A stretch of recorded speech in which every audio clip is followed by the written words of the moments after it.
Romans chapter number 3, verse 11, verse 10 and 11. After that, mag-proceed kita sa Ephesians chapter number 2, verse 1. Romans chapter 3,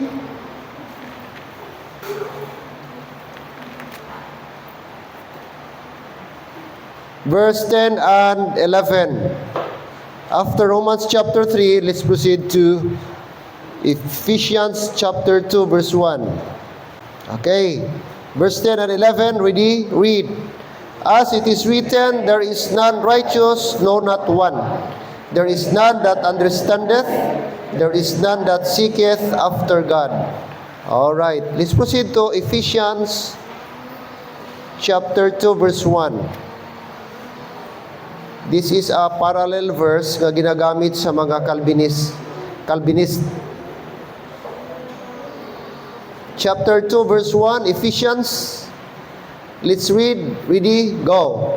And you hath he quickened who were dead in trespasses and sins. Let's pray. Lord, salamat this evening. Salamat sa opportunity. Nakabalik kami. Thank you, Lord, sa imo nga pagbantay, pag-protect sa amon biyahe. Nga wala sang may natabo sa amon. Nakalabot kami diri, Lord, nga safe. Subong man, salamat sa mga testimonies, mga blessing. Imo Ginoo ginapaabot, imo Ginoo ginahimo sa amon kinabuhi. Especially, Lord, salamat sa life ni Clint. Thank you, Lord, nakaabot siya sa iyang ika-7th birthday kahapon, March 3, Ginoo. Salamat sa bilog tuig, ikaw, Lord, bantay sini nga bata, Ginoo. Salamat nga kami nangin steward man sa iyang kinabuhi. And tonight, Lord, ari kami agud tuliwat nga magtuon, magpamati, maglearn sa imo pulong. Buligi kami, Lord, nga ang mga principle sa Bible amon ma-capture ang mensahe, amon mataguan sa amon kasing-kasing kag hunahuna amon tipigan, kag Lord willing someday amon magamit sa amon pagkinabuhi nga Kristohanon, ma-impart namon ini nga truth sa mga tao, Lord, nga nagakinahanglan sang kamatuoran. That's why tonight we pray sa power sa Holy Spirit nga mag-intervene, maghatag sa knowledge sa amon, Ginoong Dios, especially ang mga verses, intindihon namon amay nga langit nun. Buligi kami nga hindi kami mag-self-interpret, but we will allow the Bible to interpret itself. So thank you, Lord, kag giyahi kami karon nga gabi. In Jesus' name we pray. Amen and amen. Now, last week, ato na umpisahan, ini nga lesson, ang ginatawag nga tulip, no? Tulip or the doctrine of Calvinism. So, importante ini siya utod nga aton nga ma-familiarize, matun-an, agod hindi kita ma-deceive. Amen? Kay, like I said, ini nga teachings, grabe na sa mga churches, kag even mga Baptist churches, mga uto damo na nag-adapt sini nga teaching. So importante nga aton ini-examine, aton tun-an, kag aton ni-evaluate. So lantawon ta ang inatawag nga literal interpretation, kag lantawon naton ang dispensational distinctions, Israel versus church. Kag of course aton i-consider man ang ginatawag contextual reading. So ano ba ang context dira nga gihambal amo na sina? Amo ba nang buot silingon? Kag pinaka basic yun sa pag-interpret nato sa Bible is comparing scripture with scripture. So, lantaw nato no verse by verse, mga kabiyanan. Now last week, tulip, 5 letters. So of course, number 1 tong ginatawag naton nga total depravity. Nga ang Calvinist nag-claim man is corrupt, he cannot respond to God unless first regenerated. Ang tao daw corrupt, iyang mind, iyang heart corrupt, therefore hindi siya maka-respond sa Dios unless siya maluwas anay. So ang Calvinism nagtudlo ang tao dapat ma-regenerate bago siya maka-respond sa truth.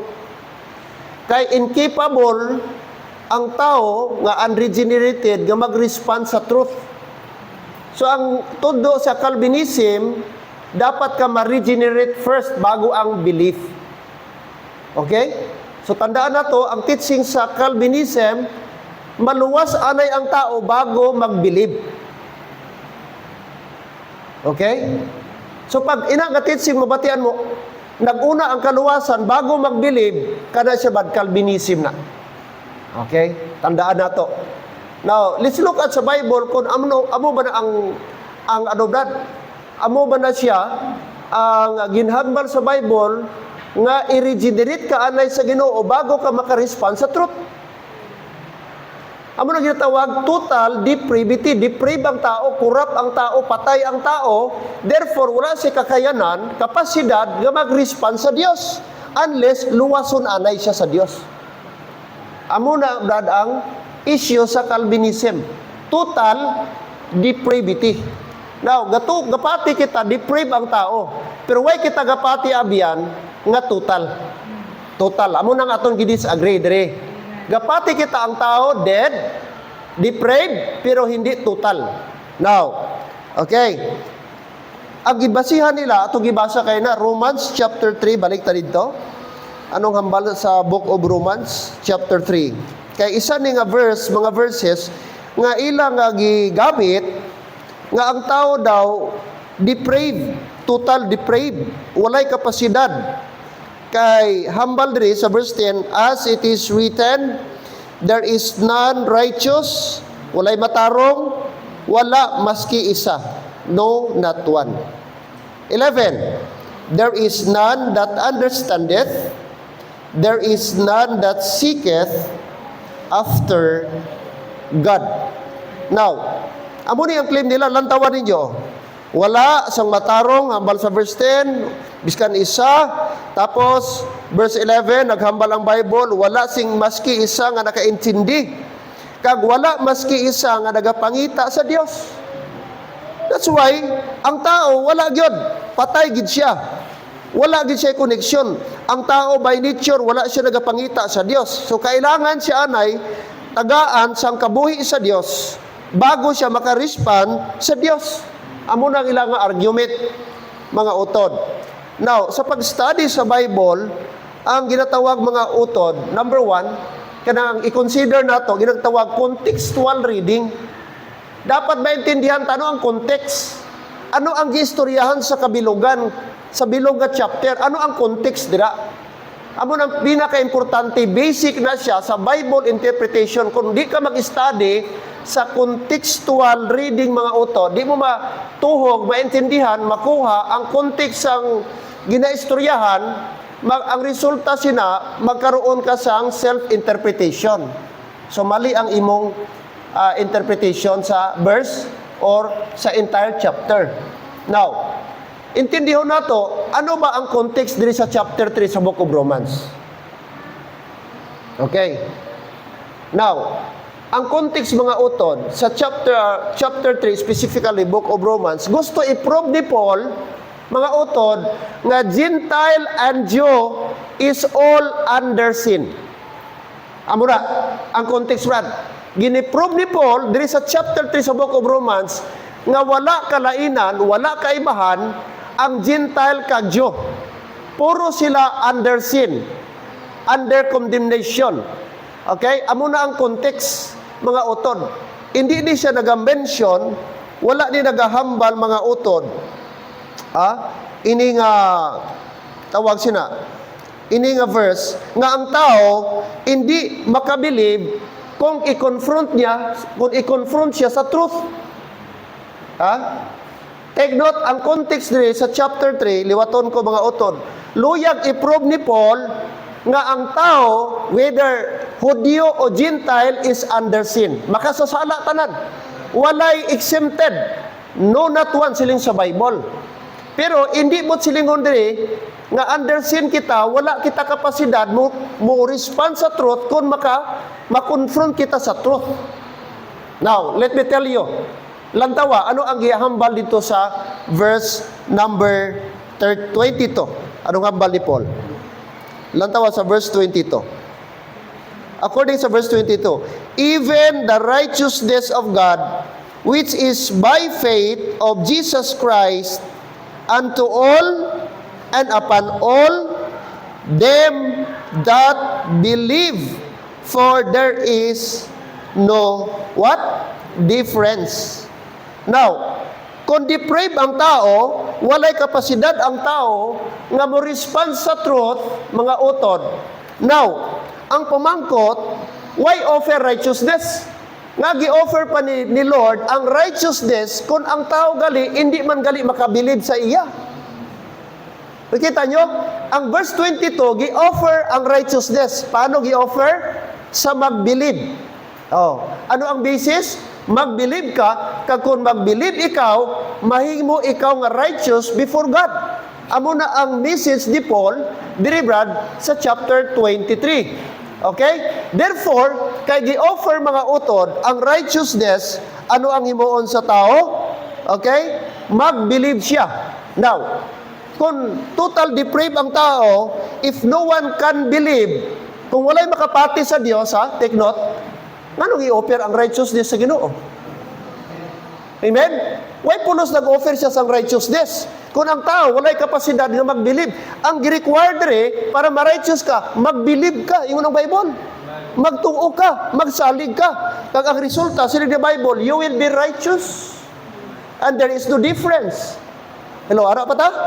Verse number 22, even the righteousness of God, sino niya, which is by faith, pinaagi sa pagtuo of Jesus Christ, unto all, take note, sa tanan, kag nga arang sa tanan, all them that believe.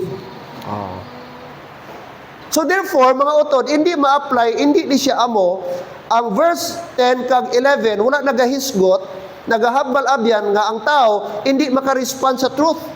Corrupt siya, depraved siya. Kundi mga utod, ang hambal ni Paul dre, kita tanan guilty, kita tanan makasasala, and therefore, ang tao mga utod, wala nagapangita sa Dios, wala nakaintindi sa Dios, tungod kay siya makasasala. So there is none seeketh after God, resulta sa tao, tungod sa iya sala.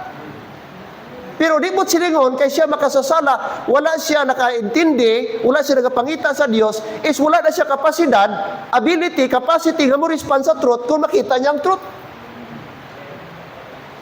Amen, Brad? Kaya ang Calvinism, ila-claim nga ang tao, walay kapasidad mo respond sa Ginoo, unless nga i-regenerate siya, unless nga buhion siya, unless nga siya, Brad, luwason anay sa Ginoo. Ang mali sa kuan, ang mali sa ang ibaliktad sa mga Calvinist, una, Brad, salvation before faith. Okay?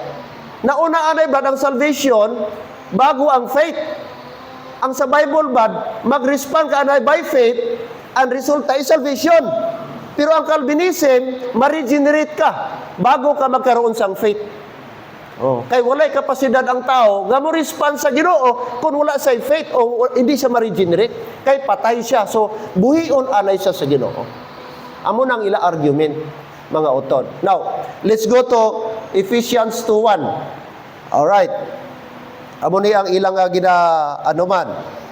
ginagamit.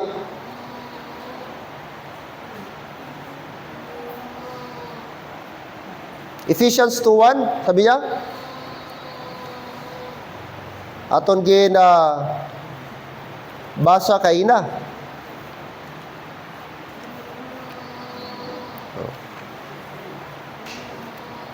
Chapter 2, and you hath he quickened, who were dead in trespasses and sins.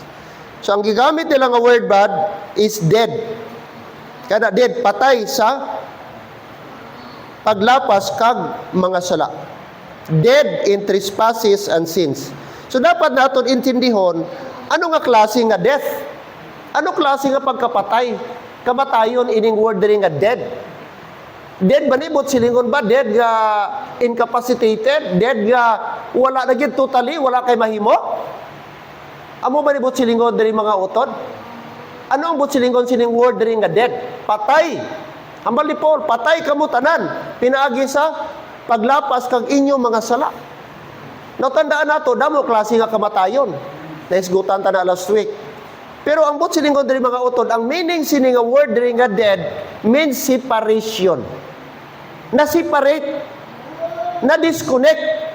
Hindi mo silingon unconscious. Di mo silingon nga wala na kapasidad, unable. Ang but silingon sa dead diri means na-separate siya, na-disconnect siya sa Ginoo. Ang tao sang nakasala si Adam and Eve, na-separate sila, ginpalaya sila. Nawala ang ilang fellowship sa Dios. Wala sila, nadula ang ilang direct access sa Ginoo. Sang nakasala si Adam and Eve. Pero why sila napatay physically?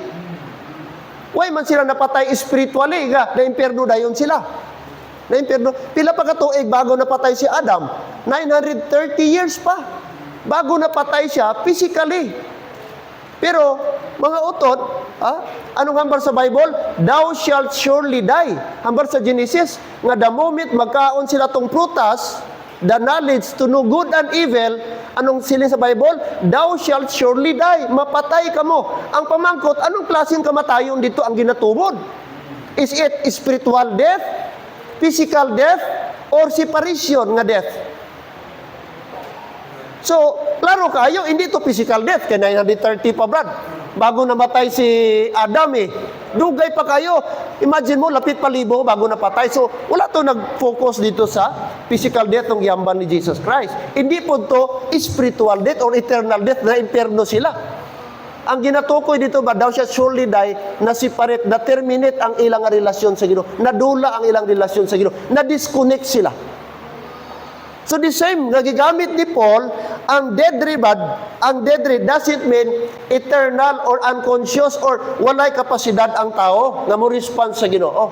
Ang butsilingon sa dead means separated, disconnected dira sa Ginoo. But conscious kag able nga mo respond sa truth. Now take note. Kuha ko example. Luke chapter 15, gidescribe sa Bible ang prodigal son. Lantawa. Prodigal son, Brad, Luke 15. Gidescribe sa tatay. Anong tawag sa tatay sa prodigal son? Luke 15. Look at verse 24. Luke 15. Luke 15, 24. 15:24. Okay, aton basahon palihog. Ready? Go. My son was dead and is alive again. He was lost and is found, and they began to be merry. Gitawag sa tatay ang iya bata nga prodigal, napatay. Apang nabuhi. So ang pamangkot, napatay gid bala to iya bata. Hello, Brad? Nakuha niyo, Brad? Namatay gid bala to literal iya bata, napatay gid bala to iya bata. Brad, nga tapos na banhaw, amo ba ng butsilingon diri nga verse nga hambal sa tatay pagbalik niya sa bata, ang akon bata nga napatay, nabuhi, nadula apang nakita ko na. That's why maghudyaka kita, magsadya kita. Amo tong hambal niya. So klaro diri mga utod, ang gimin sa tatay nga na dead iyang bata, na separate, nalayo, nawala sa iyang presensya, na disconnect sa iya, wala siya control siyang bata, wala niya na makita iyang bata. Amo itong butsilingon sa dead dito. Ang ako bata nga napatay, nabuhi. Butsilingon, ang dead dito nawala. Oh, temporary nawala. Pero conscious siyang bata, pero gitawag niya dead. Pero kung dead pa ni nga nakapuli pa. Amen? Nga nakapuli pa ni. Hindi. This is a terminology mga utod. Term ni sa taong nasiparit sa Dios. Term na gagigamit sa mga taong na-disconnect. Amo na ang aton picture. Kita tanan dead in trespasses. Patay tang tanan bad sa mga paglapas kag mga sala. Pero di mo silingon, nga patay ta, wala na tay kapasidad nga mo respond sa Ginoo. Okay? Hindi na siya mo. Ang Calvinism, amo na ilabad, total depravity. Nga ang tao patay, so kailangan siya i-regenerate. Kailangan siya luwason. Masave anay siya, bago siya, Brad, magkaroon sang faith. Kaya wala siya kapasidad, siyang kaugalingon, kung hindi siya hatagan sang spiritual life, halin sa Dios. So baliktad nila. Regeneration equals faith. So ma-regenerate ka nay, ma-save ka nay, bago ka magkaroon sang faith o bago ka mag-believe. Pero Brad, based sa Bible, ato nakita dira, nahimo kang righteous because nag-believe ka dito sa Romans. So klaro, amen? So dapat kabalo kita, mga utod, aton insindihon, ano ang bot silingon sa ina nga word. Like I said, liwaton ko, ang dead mga utod does not mean unable. Di bot silingon unable, wala dula, way sa kapasidad. Okay? Aton makita dira mga utod nga ining prodigal son gitawag siya. Okay? Dead does not mean unconscious or incapable.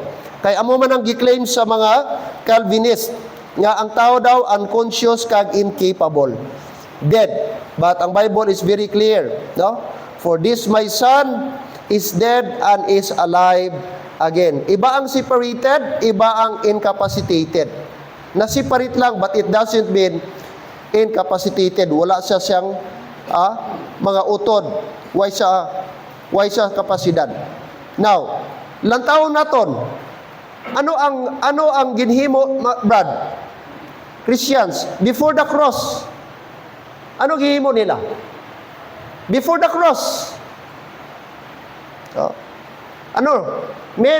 Brad? Si Adam, si Abraham, sila David, ano gihimo nila? Nagbilib gyapon sila. Nagbilib sila. Bilib gyapon ang ila Brad, ang ilaga ginhimo, nagbilib. Abraham believed God, Isaac believed God, nagbilib sila. Pero ang object iba lang. Sa aton subong, disib gyapon. After the cross, ano kita? Nagbilib pud kita sa gospel. Sa ila, iba pud ila gibilib. So, bilib gyapon diri ang gigamit. Before Old Testament, nagbilib sila. After the cross, nagbilib gyapon kita. So, ang bilib wala na dula mga utod. No? In fact, amo nang requirement sa Bible para ma-save kita sa aton panahon, especially sa aton panahon karon, mga kabiyanan. So dapat lang taon naton. Anong hambal dito sa 1 Corinthians 15 verse 2, no? By which also ye are saved if ye keep in memory. Makita nato what I preach unto you. Now, example mo utod. At ako halimbawa, ang tao nga manuglumos, lapit na malumos, mga utod. Kung itsahan mo na siya kasalbabida, ano ang instinct niya? Iya ba ito isikway, Brad? Iya ba ito i-ignore tong salbabida? O iyang i-grab ang salbabida?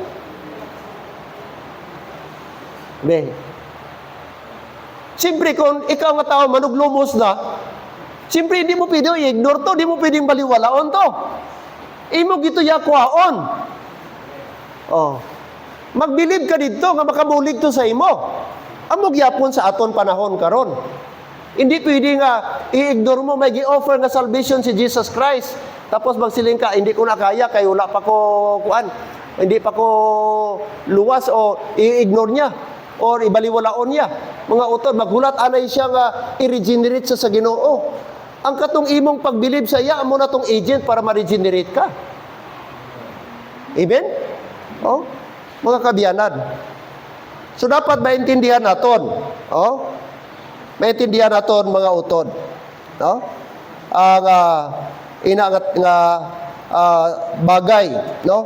Total depraved ang tao. So, nga gisugo pa ta. Nga mag-believe. Kung hindi galita ka response. Ang tao nga patay utod nga dead, gi-mention dire sa Bible. All right. Okay. Now, ano pa? Ang aton nga okay, may mga verses pa kita dira, pero dugangan lang naton sa sunod mga utod para makaproceed ang nakita sa ikaduha. Okay, ini ginatawag unconditional election. So letter U, unconditional election. Ano ba silingon sang unconditional election? Calvinism claim God choose specific individuals choose salvation before creation without condition. Ano daw? Ang Diyos daw nagpili sa specific individuals to salvation before creation without condition. Gipili na daw, may gipili na daw ang Diyos nga mga tao nga maluwas bago pa ang kalibutan. Bago pa ang creation. Amo na ang ilang claim. Unconditionally. Mga uton. Without condition. Okay? Imagine mo, nakapili na. No? Nakapili na ang Diyos. Sino maluwas? Kag hindi maluwas. Oh. Aton basahon. Ano nga verse ila ginagamit? Ephesians chapter 1 verse 4 and 5. Ephesians chapter 1.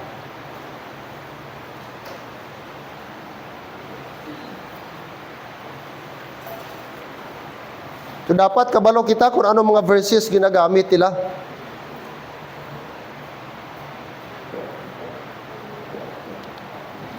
Kaya ang iban sini kay Apostle Paul pa nga verse.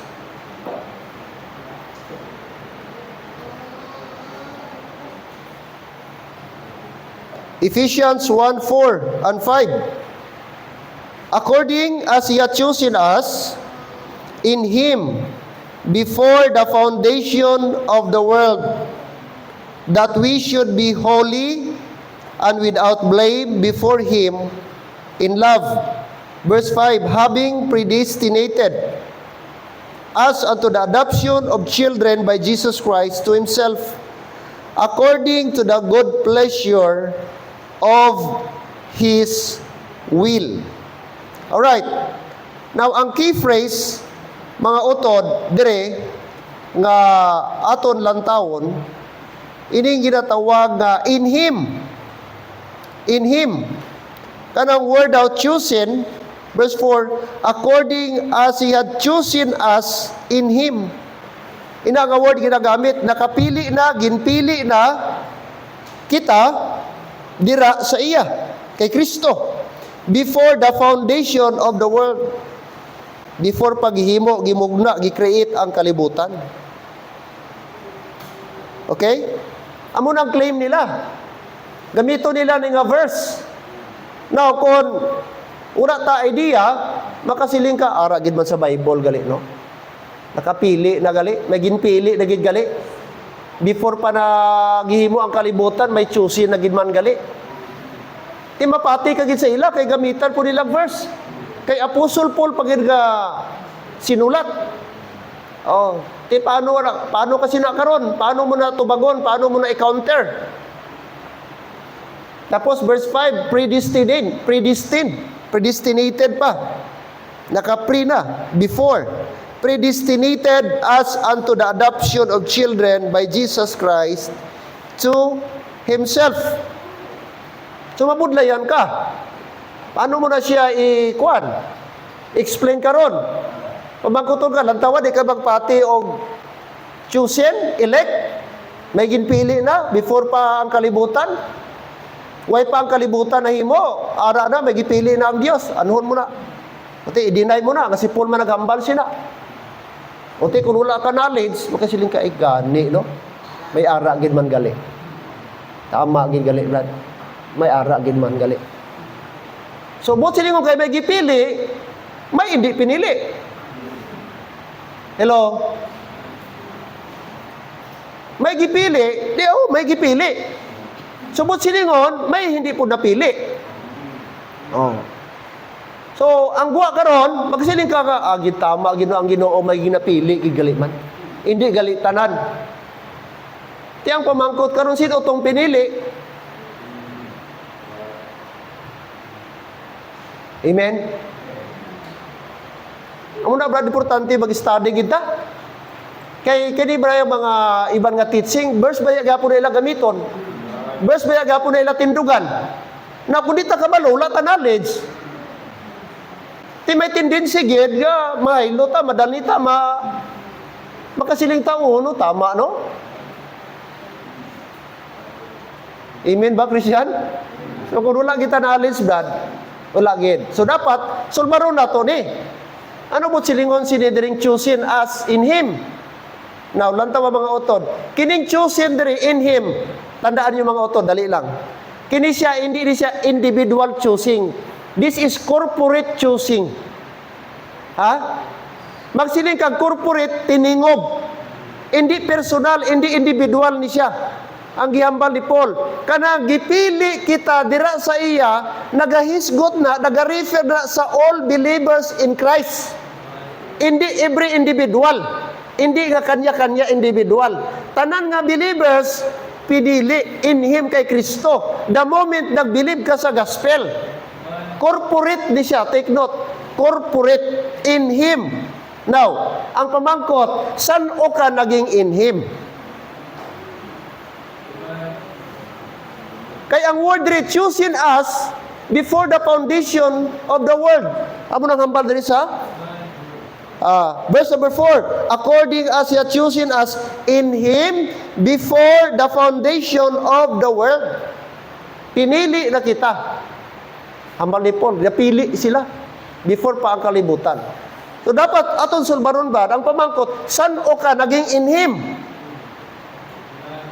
Amen?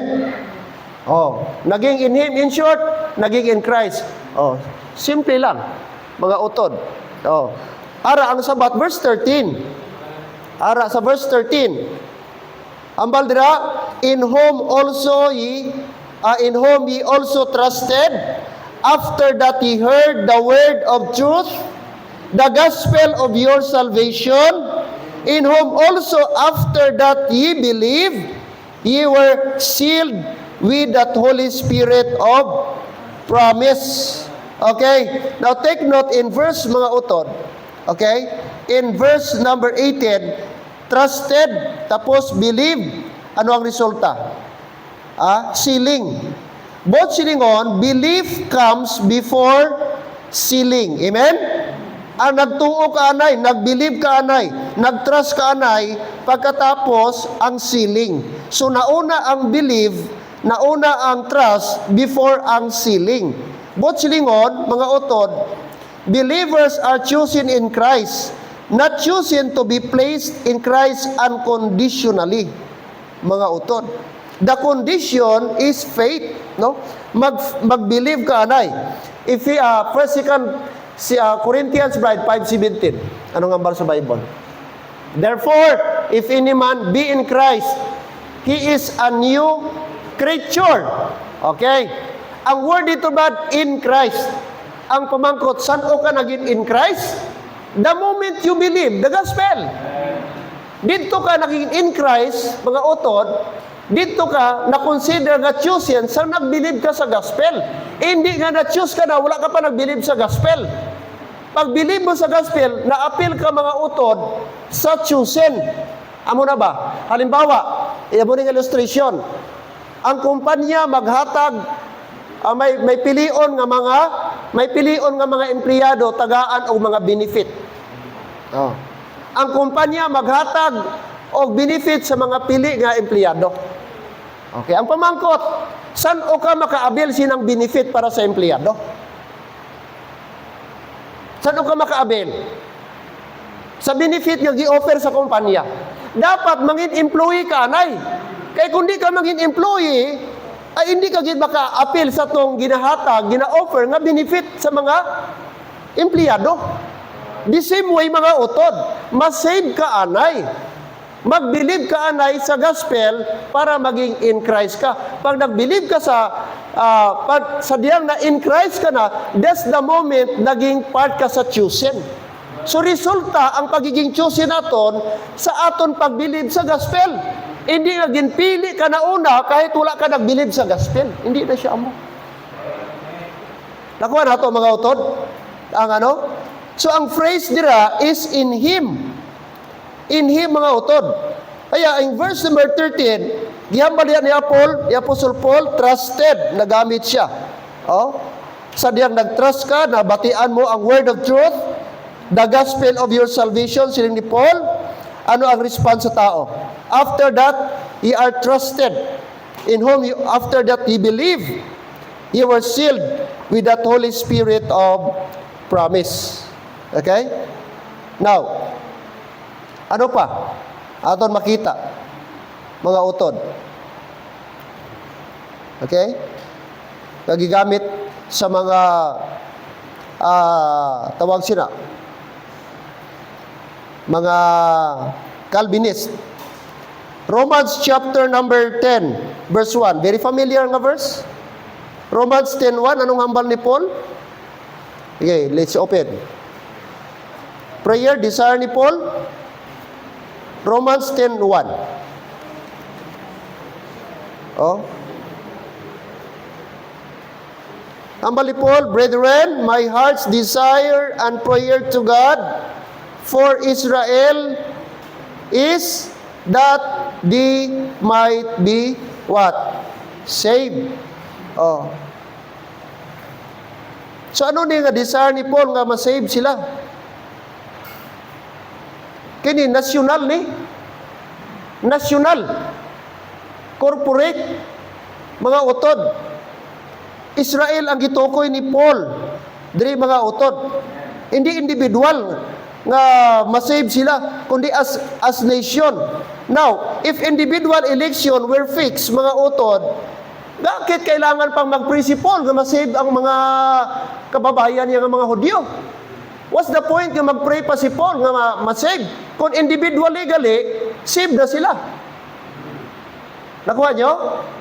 Anong prayer ni Paul nga tali ma-save ang iyang kababayan, ang Israel, that they might be saved? Desire niya. Whole to. Hindi to individual. Mga utod. Kundi as a nation Israel tani, masave sila. Kay kabalo siya, nga ang mga Hudyo, blind sila. Ang mga Hudyo, wala gapati kay Jesus Christ nga, Messiah. Kaya ang iyang prayer, whole Israel, that they might be saved. Hindi individual nga, na-save na sila. Kaya kung individual, save na sila mga utod, no need na si Paul mag-pray. Hello, amen? Amo man ang ano sa Calvinist. Oh, gipili na sa Ginoo, napili na.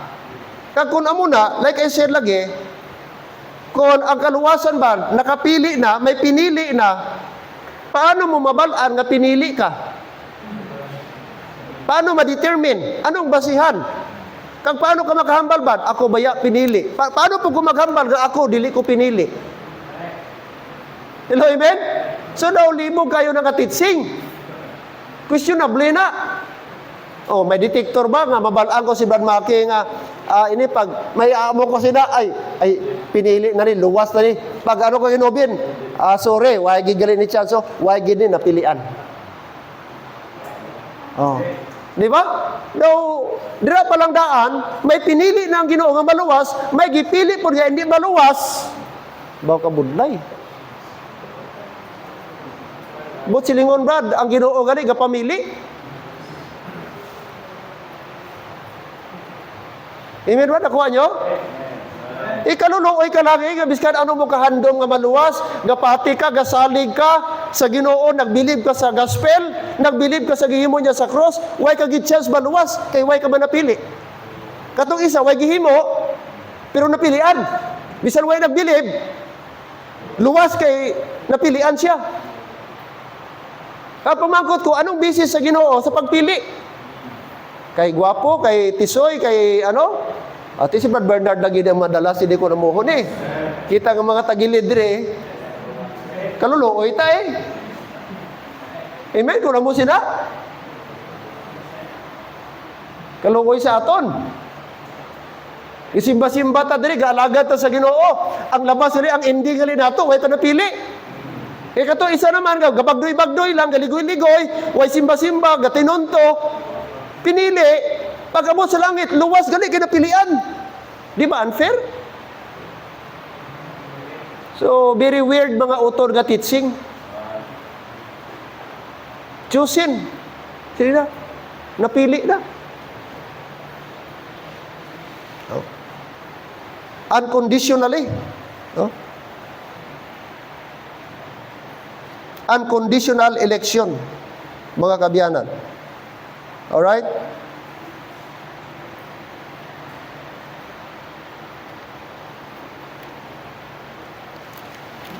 Ano pa ta? So, mga utod, hindi siya biblical. Makita mo gid layo katama ang argument sa ginatawag nga mga utod ini nga teaching. So take note, ang gihambal ni Paul dire, okay? Verse 9 to 11 sa Romans, mga utod, national Israel na, hindi sa individual destiny naton. Okay? Now, ano to? Letter T, total depravity.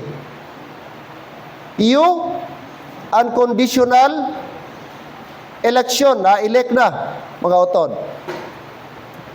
Right? So, take note, ang chosen in Him, hindi na siya individual. That is corporate. Nag-refer na siya dra sa Ephesians 1:4, nag-refer na siya sa all believers nga na-member sa body of Christ. Na-choose sila. Tanan nga mga believers, chosen. Mga utod. No? Sa diyang nag-believe sila sa gospel. So, na-choose lang tabad, na-declare ta nga chosen sa the moment nga nag-believe ka sa gospel. Hindi, before pa nag-believe, na-chosen ka na. Amo ni, halimbawa ba, ang diya sa guwa, ang nakabutang diya sa karatula sa guwa, diri sa building, ang nakabutang, whosoever. Whosoever. Bisan sin, pag abot mo sa sulod ba, nakibutang, chosen. Nakuha yung illustration?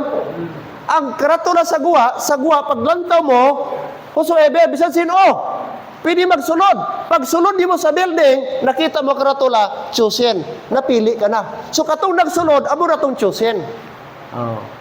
So, amo na sa aton. Ang kaluwasan, gi-offer sa tanan. Pero naging chosen ka, the moment you believe the gospel. Hindi ka kahit wala ka nag-believe sa gospel, chosen ka gyapon. Hindi na siya, wala na siya sa Bible nga, amo na, mga utod. Alright? Okay. Now, sunod. Ini ginatawag mga utod, limited atonement. Isa pa ni, letter L. Ano mo silingon sa limited atonement? Si Kristo napatay para lang sa mga pinili. Nagpati sila, ang Calvinist, nagtunlo, nagpati nga siya si Jesus Christ napatay once and for all. Pero kanang all dira, dito lang sa mga pinili, para lang sa mga elect. Kuyaw mo no. So magsilig kag limited atonement, selected lang, pinili lang ang gipakamatyan sa Ginoo. Amo na gitawag limited atonement, hindi kabilugan. Hindi worldwide, hindi universal. Ang atonement ni Jesus Christ, atonement means pagbuhos sa iyang dugo. Pagpakamatay niya, pag-aton niya sa aton sala, limited lang. Katong gipakamatyan sa Ginoo, katulang mga elect. Way labo tong wala napili. Amo na brad.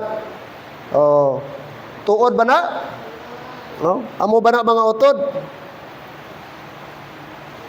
Okay. Now, ano dire? What is limited atonement? No? Jesus only died for the elect, not for everyone. His atonement was sufficient for all. Sufficient na daw, bastante yang kamatayon. But only intended for some. Sugot kasi ni? Napatay si Kristo. Bastante na. Sakto na. Walay kulang. Amo ni tudon na bad. Pero hindi intended sa tanan. Sa pipila lang. Amo ni ang tudlo sa Calvinism. Mga utod. But aton lang tawon, this contradicts both the plain language of Scripture and the character of God's love.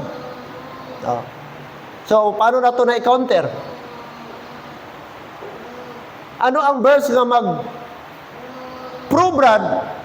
nga si Kristo hindi napatay sa limited lang ng mga tao, pinili lang. Adamo kayo. Ano nga verse ang inyong nga mahatag? Ano ang verse nga magpamatuod nga si Kristo napatay para sa bilog kalibutan? Actually ba ang John 3:16 na hindi siya mag-refer brad sa kabilugan. Kanang word yan ba nag-refer sa mga Hudyo? Sa Hudyo nga worldwide kay ano man siya? Pre-gospel, pre-cross, before the cross. So ang world diha actually diha sa mga ano. So may gihambal man diri mga utod, no? 1 John 2:2. Oh. Kaya dapat natin intindihon damo sang world. Damo sang world. Of next time isa-isahon nato ang world. Kung ano ang meaning sang world. Okay. 1 John 2:2. According sa 1 John chapter 2 verse 2, and he is the propitiation for our sins, and not for ours only, but also for the sins of the world. Okay? So dira klaro kaayo nga hindi lang daw si Kristo ang propitiation sa aton mga sala, hindi lang sa aton, kundi sa sala man sa biloga kalibutan for sins of the world. Okay. Now, ano ang universal scope? Mga utod. Kasi ang ano naman, ang argument naman sa mga Calvinism, ang ila dira is mga utod is all kinds, all people. No? Mga elect ang mutong ilang ginaano. Pero aton makita diri nga ang universal scope mga utod, ang qualification niya is the whole world, not kinds or people, but the world. The world. Bilog kalibutan. The sins of the world, klaro. Ano pa ang hambal sa John 1:29? Anong hambal ni John the Baptist ba? Nag-mention po si John the Baptist.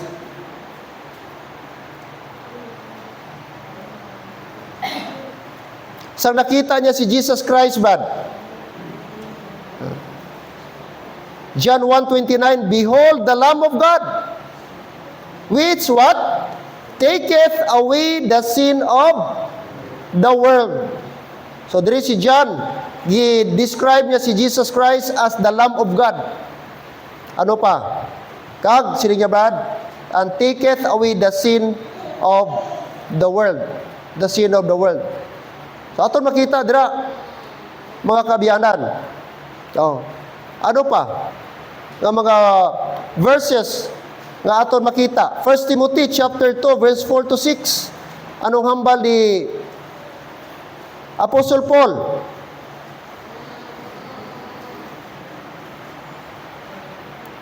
First Timothy chapter 2.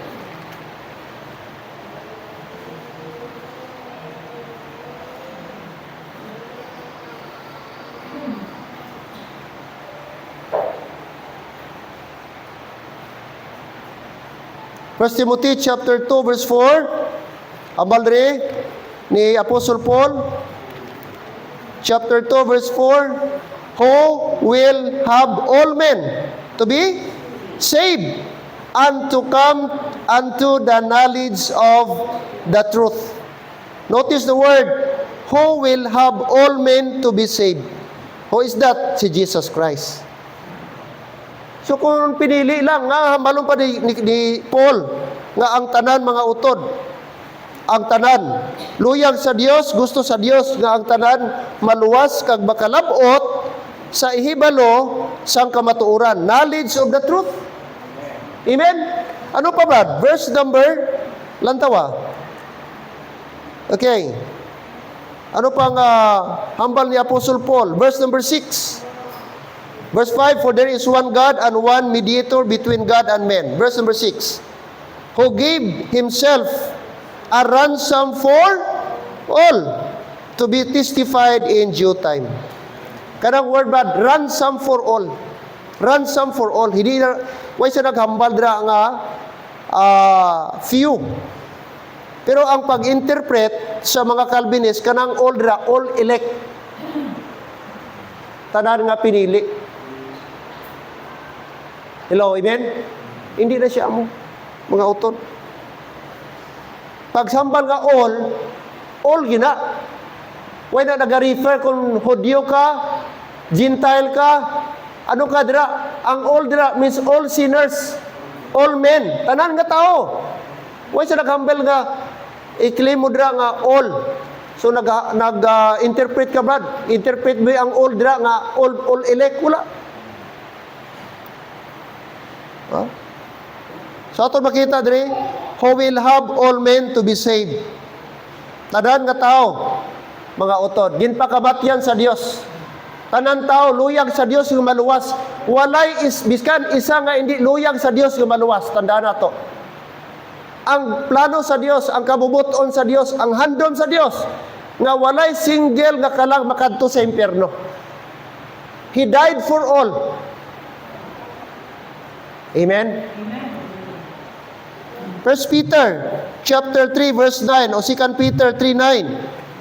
Okay, ara pa mga utod. 2 Peter 3:9, anong hambal diri? The Lord is not slack concerning His promise, as some men count slackness, but is long-suffering to usward.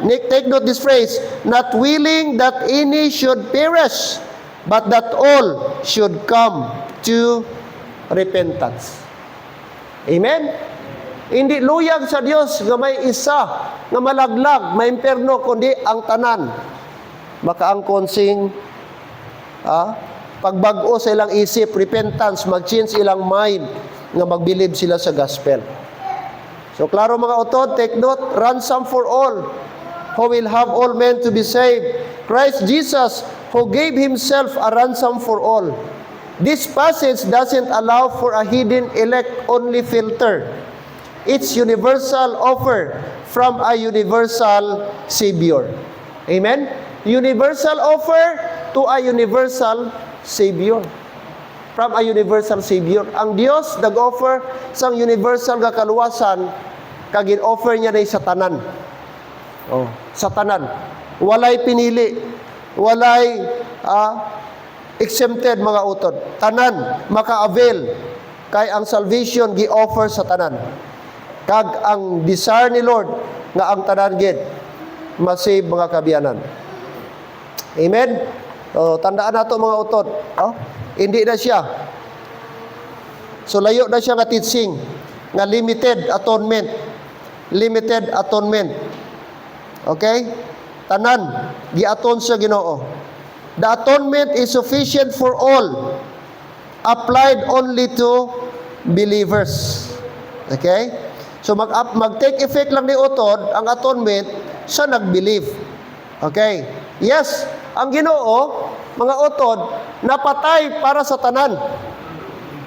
Amen. But it doesn't mean nga tungod si Kristo napatay sa cross, automatic luwas na tanan. Extreme po to. Another reverse po to siya. Okay. Kaya may thinking po nga, kaya tungod si Kristo namatay, automatic na daw luwas sila. Hindi, may responsibility ka ba? Dapat mag-response ka, mag-believe ka sa gospel bago mag-take effect ang salvation. Hindi pwede nga automatic, save ka na kayo, namatay si Kristo. No, may response ka to believe the gospel. Hindi naman, ang sa Calvinism, limited lang, pipila lang. Namatay si Kristo, di believe, yes, enough ang iya kamatayon, sufficient iya kamatayon, but for the elect only. Walay labot ang hindi napili.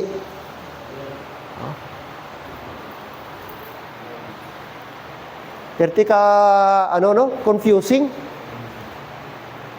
Ang pamangkot, paano mo ma-identify nga wala kay labot sa kamatayon ni Kristo? Kung ginpili lang niya ang yaging pakamatyan, paano mo mahambal nga, ikaw ay kalabot, kinilang, ang napilian, kinilang yaging pakamatyan sa Ginoo. Amo lang niya ang gisakripisyuhan ni Kristo, ikaw ay kalabot. Nakuha nyo? Argument, Brad. Paano mabalad? Sino ang nakabenefit dito? Sino tong limited? Sino tong nakalimit? Sino tong grupo? Sino nga tao? Sino nga individual?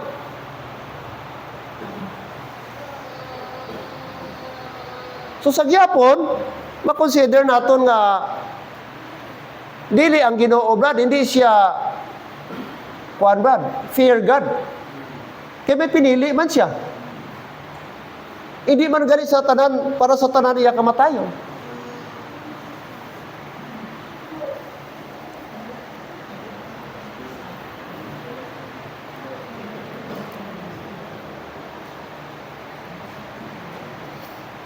We believe, church, Christ died for every person, Past, present, future.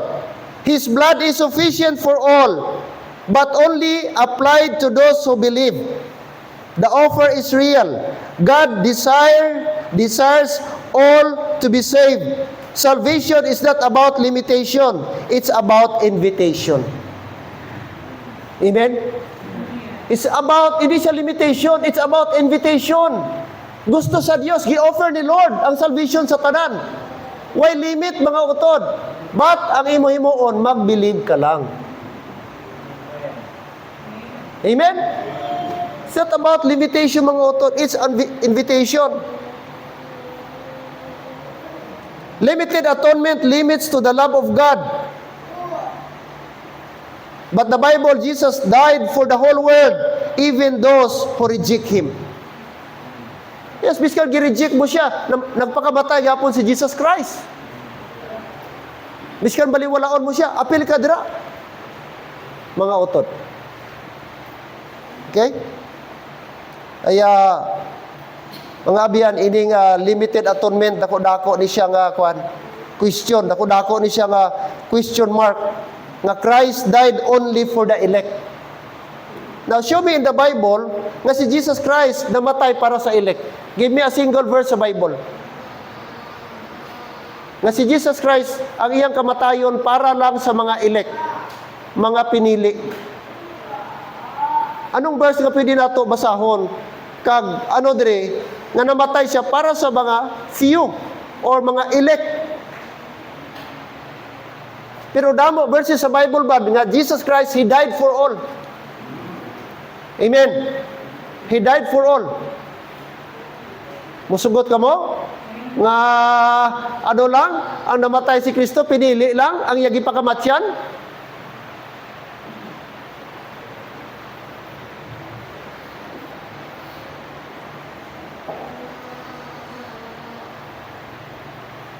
O mga utod,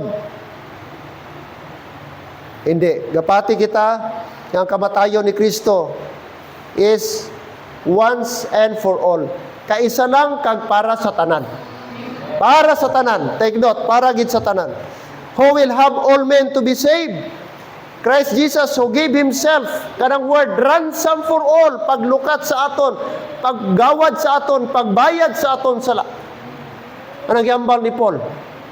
Ransom for all. Sadto, gigamit, ransom for many. Pero sa aton panahon, sa dispensation of grace, ransom for all. Oh. Ransom for all.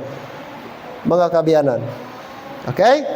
So, amo na aton makita dira, mga kabiyanan. Okay? He is the propitiation for the sins of the world, mga kabiyanan. Not willing that any should perish, but that all should come to repentance. Okay.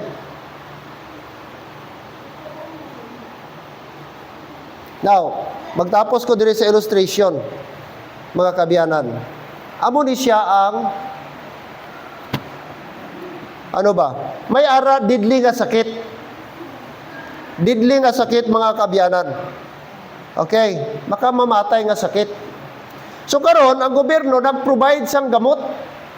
Nag-provide sang bulong. Okay. Now, ang pamangkot. Sino lang mag-ayo sa sakit? Sino ang maayo? Ara na gi-offer. Gi-offer ang bulong, amo ni. Okay, tanan kamo may mga sakit, ari ang bulong. So ang himuon sa tao para mag-ayo siya, batunon niya. Gi-offer. Pero ang makaabel kato lang magkuha. Magtuo kag magkuha sa tong gamot kag itig niya, that's the time mag-ayo siya. Amo ni gyapon ang kaluwasan. Gi-offer sa tanan, pero di mo silingon luwas tanan. Ang maluwas lang katong magtuo lang sa gihimo ni Jesus Christ. Amen. The same illustration, mga utod. Biskan may ara na bulong, kung di ka magpati kag hindi ka mag-take, way epekto. Way pulos. Dapat, biskan may ara gi-provide, kung di mo man saligan, kag batunon, wala gyapon, way alibyo.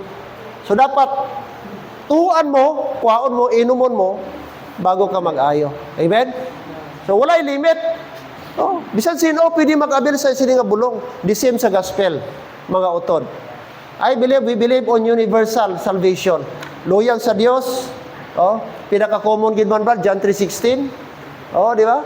Whosoever will believeth in him should not perish but have everlasting life. Oh. Universal offer, ransom for all sa tanan, mga utod. Kaya kung ang Ginoo, mga utod, napatay lang siya sa mga pinili, that means, mga utod, hindi siya universal. Ang iyang love hindi universal. Kaya may pinili siya. Kung wala siya napatay para sa tanan, di siya makonsider Ginoo para sa tanan. Ginoo lang siya para sa mga pinili. Kung amo na nga idea, mga utod. But we believe in sa mga utod completely contrary sa teaching sa Bible.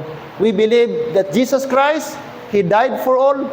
He died for the ransom of all, mga utod, kag para kita makaangkon sa kaluwasan.